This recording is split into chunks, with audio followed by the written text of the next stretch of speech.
Attention Chase Brokers, one of our lenders that we just started working with, Dana Alfano over at ENG Lending, really just did a pull-through loan for us.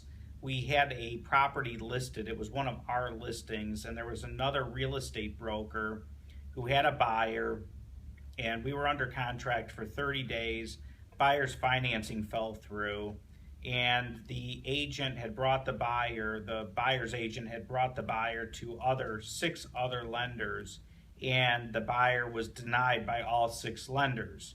We then proposed that we have the buyer talk to our lender, Dana, over at ENG Lending, and Dana was able to go in and work on the credit. And it took a matter of 2 weeks. What they did, and this is something unique I didn't know that could happen, is a lender can go in and order a credit report that will tell the lender what the buyer needs to do to get their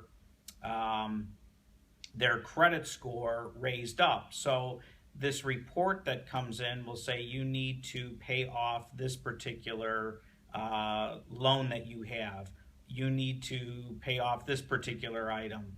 And so what it does is it ultimately lets the buyer know what they need to do to get their credit score at a higher level.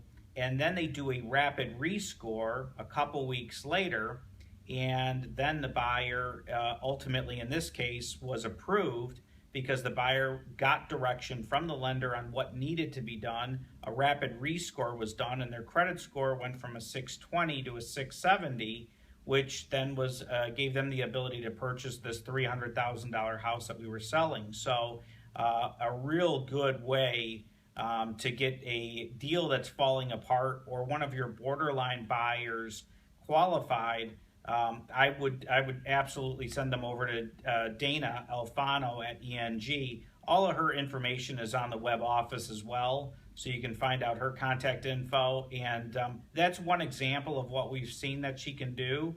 She's been doing some other loans for us, as has Jesse. We're using Jesse for our traditional deals. But if I've got somebody that's a little sticky, this particular lender is able to do something that's a little bit different than what your traditional lender is able to do. So I would encourage you to give her a test run, and if you've got an issue on a particular case, drop it in front of her and see what she can do. Thanks.